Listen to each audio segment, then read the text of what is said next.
Jangan lupa subscribe, like, komen, dan share YouTube TVRI Bengkulu. Dan nyalakan loncengnya ya. Halo sahabat sehat, terima kasih Anda masih bersama kami dalam Dokter Kita Bersama Kita Sehat. Tentunya dengan tema kita hari ini mengenal lebih dekat faktor penyakit Dengue. Masih bersama dengan kita tentunya ada Dokter Desi dan juga Dokter Elsa. Tadi dok ya, begitu banyak fakta-fakta baru yang Julia sendiri baru tahu dan mungkin juga pemirsa di rumah baru tahu, ternyata penyebab dari DBD ini, nyamuknya ini bukan hanya ada di lingkungan yang kotor saja, tetapi juga lingkungan bersih, termasuk juga berarti di ruangan ber-AC ya dok ya? Betul. Baik. Nah ini semakin menarik sekali. Boleh langsung kita lanjutkan aja dok? Oke, silakan ya. dok. Iya. Izin berdiri lagi. Boleh, silakan dok. Iya, jadi memang kenapa kita harus benar-benar perhatian, ya itu tadi, karena memang tempat tinggalnya di rumah kita, di dalam rumah, di dalam kamar. Nanti kita lihat kebiasaan-kebiasaannya apa saja, sehingga dia sangat potensial untuk menularkan penyakit. Nah, ini yang albopictus tadi yang saya bilang. Nah, kalau albopictus dia khasnya dia seperti ini, lurus. Kalau tadi ada lira shape-nya, lengkungannya. Kalau si albopictus dia lurus. Kebanyakan kalau di rumah saya yang saya lihat ya, itu yang albopictus. Mungkin karena kita Bengkulu dengan hutannya agak lebih banyak ya. Nah, albopictus ini agak lebih banyak untuk di Bengkulu. Kalau aegypti itu biasanya memang hanya di dalam rumah dan memang lebih sedikit biasanya. Dia kurang lebih sama seperti Aedes aegypti, cuma mungkin spesifikasinya ini saja yang sedikit berbeda. Nah, ini juga tidak punya duri lateral kalau untuk jentiknya tadi atau pupa atau larva. Ini kalau pupa dia nih lebih panjang-panjang kan bulunya. Itu saja yang membedakannya. Kenapa dia disebut tadi hutan Asia? Karena dia biasanya memang di hutan seperti itu ya. Memang habitat hidupnya di hutan. Namun dia beradaptasi kembali di hutan, sudah mulai tidak ada hewan yang untuk digigit sehingga dia pun masuk ke dalam. Gitu. Baik, izin dok, tadi kan disampaikan di rumah untuk dokter kan mungkin bisa mengenali ya nyamuknya, dan secara awam juga kalau sudah tahu juga sudah bisa mengenali begitu. Nah tadi disampaikan kalau di rumah ada nih jenis ini, berarti untuk nyamuk ini tuh ternyata hingga hari ini tuh masih terus tersebar ya dok ya, atau dia musiman gitu dok? Enggak, dia terus ya? Tersebar karena tadi sudah sedikit disinggung oleh dokter Elsa, kita tinggal di daerah tropis, di lintas katulistiwa, sehingga memang sepertinya takdir kita akan terus bertemu ya dok. Bertemu. Kita memang tidak akan bisa membasmi populasinya, kita hilangkan itu tidak mungkin. Tapi itu tadi namanya kita kendalikan. Seperti itu. Jadi kita harus tetap terbiasa lah mungkin dengan penyakit-penyakit tropis. Nah, salah satunya DBD ini. Baik. Ya, lanjut ya. Boleh. Oke. Nah, ini siklus hidup dan perilaku.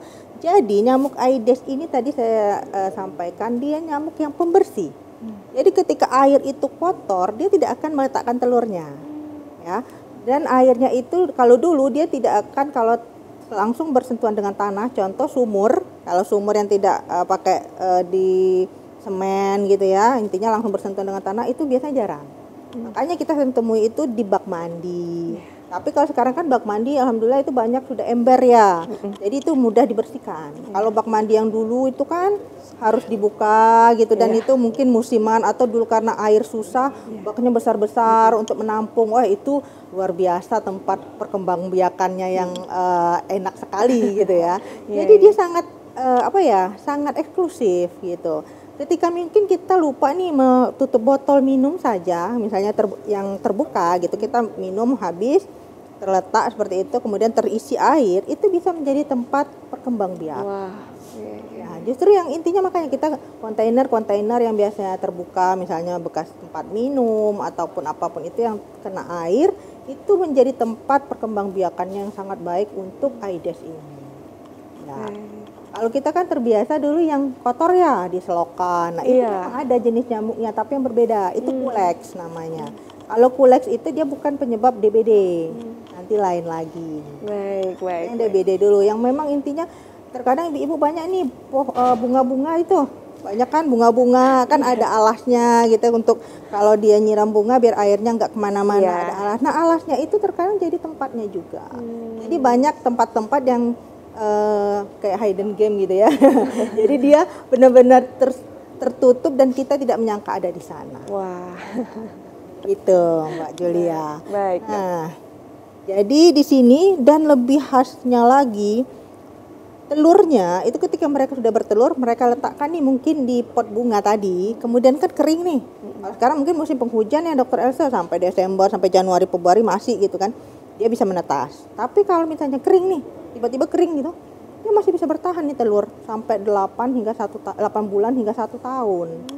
Jadi ketika nanti musim penghujan lagi, karena kita hanya 2 musim tadi, dia akan menetas. Jadi luar biasa kan, memang dia berpotensi sekali untuk menularkan penyakit. Jadi dia bisa bertahan dengan kondisi sesulit apapun. Gitu. Ya, luar biasa kan? Luar biasa sekali. Ini perkembangan akuatiknya. Jadi perkembangan akuatik ini ketika dia di fase air. Tadi yang dia butuh air itu adalah fase jentik, dari telurnya kena air, dia akan jadi jentik, uget-uget yang kalau kita lihatnya itu kurang lebih dalam 1 minggu itu nanti sudah bisa jadi dewasa. Jadi itu kita makanya kalau kita berbicara hujan itu kita udah siap-siap nih, jangan berbicara kita tolong kontainer yang terbuka ataupun tempat penampungan air di dalam rumah yang biasanya untuk air minum atau air bersih dan sebagainya tolong ditutup seperti itu. Karena kalau terbuka ya itu tadi mereka meletakkan telur dalam 1 minggu sudah siap jadi dewasa. Panen gitu ya. Panen. Gitu. Baik. Ya. Lanjut. Nah, ini penyakit-penyakit sudah ya, tadi sedikit sudah disampaikan. Kalau untuk penularannya seperti tadi, intinya si nyamuk ini pembawa. Ya. Nah, yang kita harapkan adalah si manusia juga itu tidak ada virus dengue dalam tubuhnya. Jadi kalau si nyamuk tadi misalnya menggigit manusia yang tidak terinfeksi, kemudian menggigit kembali manusia yang lain, karena terkadang mungkin kita bergerak, dia terbang, dia akan gigit karena belum kenyang tadi dia akan menggigit yang lain. Tapi kalau dia tidak mengandung virus, it's okay gitu lah. Masih hanya sekedar kita mungkin reaksi alergi biasa saja, mungkin bekas gigitannya dan sebagainya. Tapi kalau dia mengandung virus, makanya itu akan menjadi cikal bakal penyakit. Tapi tadi lagi-lagi virus tergantung daya tahan tubuh. Jadi bisa ada yang sakit, ada yang tidak gitu. Jadi tergantung daya tahan tubuh juga.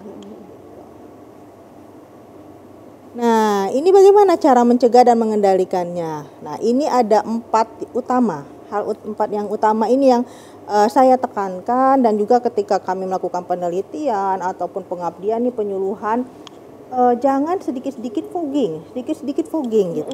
Karena lebih baik kita mencegah ya kan daripada mengobati. Kalau fogging itu nanti akan ada masalah yang lain. Kita cek dulu resistensi tidak si nyamuknya dengan si insektisidanya.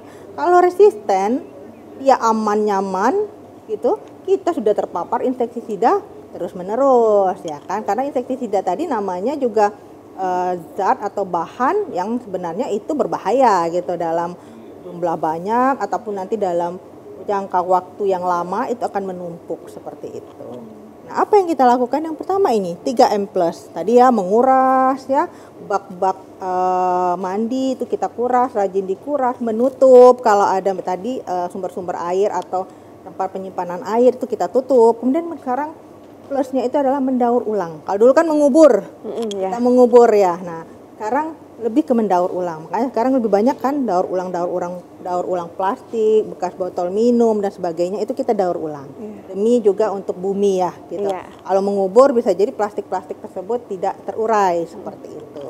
Baik. Mbak Dok, apa selanjutnya nih Dok? Nanti boleh dijelaskan usai jeda pariwara berikut aja ya. Oke, pemirsa jangan kemana-mana, tetap bersama kami dalam Dokter Kito, bersama kita sehat.